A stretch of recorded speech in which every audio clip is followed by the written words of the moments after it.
Bonjour et bienvenue. Aujourd'hui, on va décortiller ensemble une technologie qui est vraiment en train de tout changer dans notre rapport aux machines, les grands modèles de langage, ou LLM. On s'en sert peut-être tous les jours sans même s'en rendre compte. Mais alors, comment ça marche pour de vrai? C'est exactement ce qu'on va voir.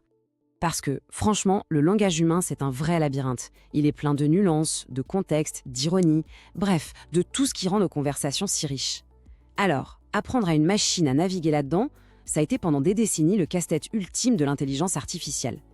Comment a-t-on bien pu transformer cette mission quasi impossible en une réalité qu'on touche du doigt aujourd'hui? Eh bien, la réponse, elle tient en 3 lettres. LLM.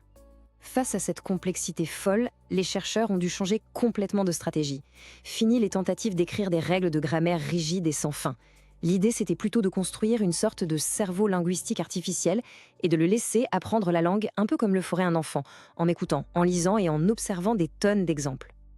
Alors voilà, la définition technique, c'est ça, un réseau de neurones absolument gigantesque qu'on a nourri avec une quantité astronomique de texte. Bon, dit comme ça, je suis d'accord, ça reste un peu abstrait. Pour que ça devienne vraiment clair, on va oublier la technique une petite seconde et prendre une image, une analogie. Essayons de visualiser cette idée. Il ne faut pas imaginer une bibliothèque passive qui se contente de stocker des livres sur des étagères. Non, c'est une bibliothèque vivante, une bibliothèque qui a absolument tout lu et qui a tissé des liens invisibles entre chaque idée, chaque concept. Elle comprend comment un mot dans un roman de science-fiction peut faire écho à une théorie scientifique. En fait, elle ne voit pas juste des mots, elle perçoit la musique qui se joue entre eux. Bien sûr, cette révolution, elle n'est pas arrivée du jour au lendemain. C'est l'aboutissement de décennies de recherche. Une évolution assez lente au début, qui a connu une accélération fulgurante. Au tout début, dans les années 50, les modèles étaient vraiment basiques. Ils se contentaient de deviner le mot suivant en se basant sur de simples probabilités. Puis, dans les années 90, les réseaux de neurones récurrents ont apporté une sorte de mémoire à court terme, ce qui était déjà un grand pas. Mais le vrai Big Bang, le moment où tout a basculé, c'est en 2017. Une publication scientifique a introduit une architecture au nom un peu étrange, le Transformer. Retenez bien ce nom, parce qu'il est au cœur de tous les LLM qu'on utilise aujourd'hui. C'est la révolution qui a tout changé. D'accord, maintenant qu'on a le contexte historique, il est temps de soulever le capot. Comment est-ce qu'on construit et qu'on entraîne un de ces cerveaux linguistiques concrètement? En gros, il y a 2 grandes étapes dans la vie d'un LLM. D'abord, il y a ce qu'on pourrait appeler l'éducation générale, c'est le pré-entraînement. Et ensuite, il y a la spécialisation, c'est l'affinage ou fine-tuning. Voyons ça de plus près. Alors, avant toute chose, il faut savoir que le modèle ne lit pas les mots comme nous. Il les découpe en plus petites unités, qu'on appelle des tokens. Pour faire simple, imaginez qu'une phrase, c'est une construction en Lego. Eh bien, la tokenisation, c'est simplement le fait de décomposer cette construction en briques individuelles. C'est avec ces briques que le modèle va pouvoir travailler. Et cette toile d'araignée, eh bien, c'est le cœur du LLM. Chaque intersection, chaque fil représente une connexion, une manière possible d'associer des idées entre elles. C'est une structure d'une complexité incroyable, conçue justement pour essayer de capturer toute la complexité du langage lui-même. Une fois qu'on a nos briques, les fameux tokens, on va leur donner une position sur une carte. Attention, ce n'est pas une carte géographique, c'est une sorte de carte du sens. Sur cette carte, des mots qui ont des significations proches, comme par exemple roi et reine, vont être placés tout près les uns des autres. C'est comme ça que le modèle commence à comprendre les relations entre les mots. Et là, on arrive à l'innovation qui a vraiment tout débloqué, le mécanisme d'attention. C'est la clé de voûte des Transformers.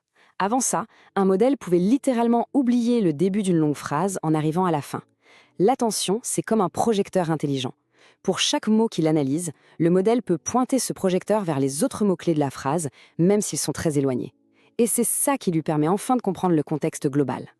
Si on reprend notre analogie de la bibliothèque, le pré-entraînement, c'est la phase où le modèle lit absolument tous les livres de la bibliothèque mondiale, sans aucun filtre. Il apprend la grammaire, les faits, les styles d'écriture, tout. L'affinage, qu'on appelle aussi l'alignement, c'est l'étape où on va lui apprendre à devenir un bon bibliothécaire, comment répondre poliment, comment ne pas donner d'informations dangereuses, et surtout comment être réellement utile. Ok, maintenant qu'on a une meilleure idée de comment ils fonctionnent, regardons ce que ces modèles peuvent faire dans le monde réel. Mais aussi, et c'est très important, là où ils ont encore de gros progrès à faire. L'impact, en fait, il est déjà partout autour de nous.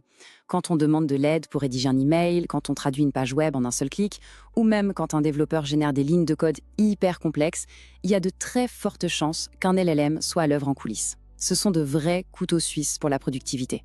Mais attention, la technologie est loin d'être parfaite. Les LLM peuvent halluciner, c'est-à-dire qu'ils peuvent inventer des faits avec une assurance totalement déconcertante. Et comme ils apprennent sur des données qui viennent de nos mondes, eh bien ils peuvent aussi hériter et même amplifier nos propres biais. En plus, leur coût de calcul est colossal. Et enfin, garantir leur sécurité, c'est un combat de tous les instants pour les chercheurs. D'ailleurs, voici un des grands défis techniques, la dérive de distribution. C'est un peu complexe, mais imaginez qu'on a un modèle parfaitement entraîné pour être sûr et fiable. Le problème, c'est que le monde, lui, continue d'évoluer. De nouvelles expressions apparaissent, des sujets émergent. Le modèle peut alors se désynchroniser de la réalité et commencer à donner des réponses moins pertinentes, voire moins sûres. C'est un vrai challenge pour garantir sa fiabilité sur le long terme. La bonne nouvelle, c'est que la recherche, elle, avance à une vitesse folle. Par exemple, de nouvelles méthodes d'alignement pour la sécurité permettent déjà de réduire la charge de calcul nécessaire d'environ 300 fois par rapport aux approches précédentes. Ça montre bien à quel point le domaine est dynamique et cherche activement à surmonter ces obstacles. C'est vraiment crucial de garder ça en tête. Un LLM ne comprend pas les choses au sens humain du terme. Il est extraordinairement doué pour identifier des schémas, des motifs statistiques dans des milliards de textes et ensuite les reproduire. Il est maître dans l'art de la corrélation, de l'association d'idées, mais pas de la causalité. Il ne comprend pas le pourquoi du comment. Finalement, la question n'est plus de savoir si ces cerveaux linguistiques vont changer notre monde, mais plutôt comment. Comment peut-on s'assurer que cette puissance incroyable devienne un véritable levier pour l'humanité ? Comment trouver le juste équilibre entre l'innovation à tout prix et la responsabilité ? C'est le grand débat de notre époque et il ne fait que commencer. Merci de nous avoir suivis.